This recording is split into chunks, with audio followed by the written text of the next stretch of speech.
சேலம் ஆத்தூர் அரசு மருத்துவமனைகளில் காலியாக உள்ள மருத்துவ பணியிடங்களை நிரப்பக் கோரியும் மக்களின் அடிப்படை தேவைகளை பூர்த்தி செய்யாத நகராட்சி நிர்வாகத்தை கண்டித்தும் வருகின்ற டிசம்பர் 23ஆம் தேதி காலை 10 மணியளவில் ஆத்தூர் நகராட்சி அலுவலகம் எதிரில் முன்னாள் அமைச்சர் செம்மலை தலைமையில் கண்டன ஆர்ப்பாட்டம் நடைபெறும் என அதிமுக பொதுச் செயலாளர் எடப்பாடி பழனிசாமி தெரிவித்துள்ளார். சேலம் மாவட்ட காங்கிரஸ் கட்சியின் சார்பில் மத்திய அமைச்சர் அமித்ஷா அம்பேத்கரை தவறாக பேசியதாக புகார் கூறி மாவட்ட ஆட்சியர் அலுவலகம் முன்பு ஆர்ப்பாட்டத்தில் ஈடுபட்டனர்.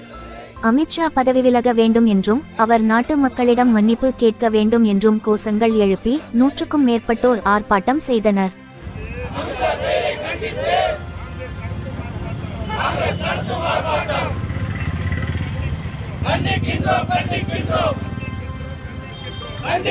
சேலம் மாவட்டம் பனமரத்துப்பட்டி ஒன்றிய சேர்மன் ஜெகநாதன் சேலத்தில் இருந்து வாழப்பாடி நோக்கி அவரது காரில் இன்று மாலை சென்று கொண்டிருந்தார். வாழப்பாடி அடுத்த மின்னம்பள்ளி அருகே கார் சென்று கொண்டிருந்தபோது நெடுஞ்சாலையை டூவீலரில் கடக்க முயன்ற தங்கவேல் மீது கார் மோதி தங்கவேல் சம்பவ இடத்திலேயே உயிரிழந்தார். இது குறித்து காரிப்பட்டி போலீசார் விசாரித்து வருகின்றனர். ஆத்தூரில் முன்னாள் முதலமைச்சர் எடப்பாடி பழனிசாமி பேசியபோது தமிழகத்தில் 1000 ஏக்கர் பரப்பளவில் கால்நடை பூங்கா கட்டப்பட்டு இன்னும் தமிழக முதல்வர் அதை திறக்காமல் காலம் தாழ்த்தி வருகிறார். ரிப்பன் கூட வெட்ட முடியாத முதல்வர் விவசாயிகளின் திட்டங்களை எப்படி செய்வார் என்று கேள்வி எழுப்பினார்.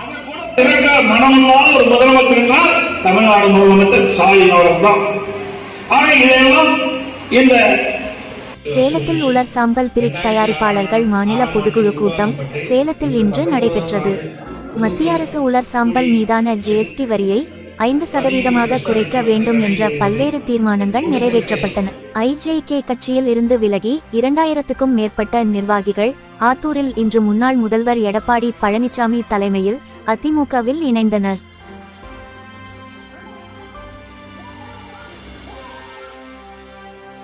மேட்டூரில் உள்ள அனல் மின் நிலையத்தில் பங்கர் டேங்க் சரிந்து ஏற்பட்ட விபத்தில் 2 பேர் உயிரிழந்தனர். ஏற்கனவே 3 பேர் படுகாயங்களுடன் மீட்கப்பட்டு மேட்டூர் அரசு மருத்துவமனையில் சிகிச்சைக்காக அனுமதிக்கப்பட்டுள்ளனர். தகவலறிந்த சம்பவ இடத்திற்கு விரைந்து சென்ற மேட்டூர் MLA சதாசிவம் விபத்து நிகழ்ந்த இடத்தை பார்வையிட்டு மீட்பு பணிகளை துரிதப்படுத்தி உள்ளார்.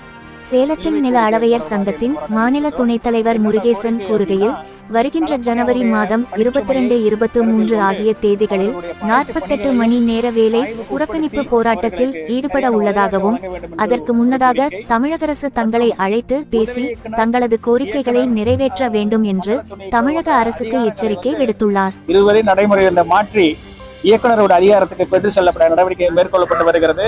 அது நிர்வாக சிக்கல்களை ஏற்படுத்தும் என்பதற்காக உத்தரப்பிரதேசம் மாநிலம் லக்னோவில் கடந்த மாதம் நடைபெற்ற மாற்றுத்திறனாளிகளுக்கான ஜூடோ போட்டியில் முதலிடம் பெற்ற சேலம் ஜலகண்டாபுரம் அரசு மேல்நிலைப் பள்ளியில் +2 படிக்கும் மாணவி திவ்யதர்ஷினியை சேலம் மாவட்ட தமிழக வெற்றிக்கழக தலைவர் தமிழனா பார்த்திபன் நேரில் அழைத்து பரிசு வழங்கி வாழ்த்து தெரிவித்தார். சேலம் மத்திய சிறையில் உள்ள கைதிகள் வீடியோ கால் மூலம் உறவினருடன் பேசும் வசதிகள் அறிமுகம் செய்யப்பட்டுள்ளதாகவும் மாதம் 12 முறை கைதிகள் இதன் மூலம் வீடியோ காலில் பேச முடியும் என்றும் 1 நிமிடத்திற்கு ₹2.25 கட்டணமாக வசூல் செய்யப்படும் என்றும் சேலம் மத்திய சிறை கண்காணிப்பாளர் வினோத் தெரிவித்துள்ளார்.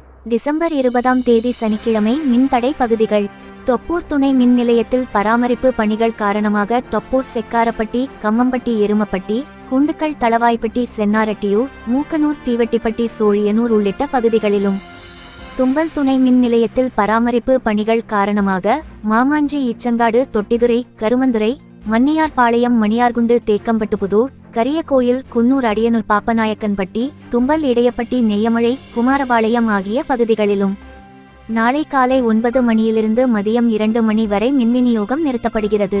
டாக்டர் அம்பேத்கரை இழிவாக பேசியதாக மத்திய அமைச்சர் அமித்ஷாவை கண்டித்து சேலம் மாவட்டம் முழுவதும் திமுகவினரும் மற்றும் அதன் தோழமை கட்சிகளும் பல்வேறு அமைப்பினரும் மாவட்டம் முழுவதும் கண்டன ஆர்ப்பாட்டத்தில் ஈடுபட்டனர். அமித்ஷாவின் புகைப்படத்தை கிழித்தும் கண்டன கோஷங்களை எழுப்பியும் எதிர்ப்பு தெரிவித்தனர்.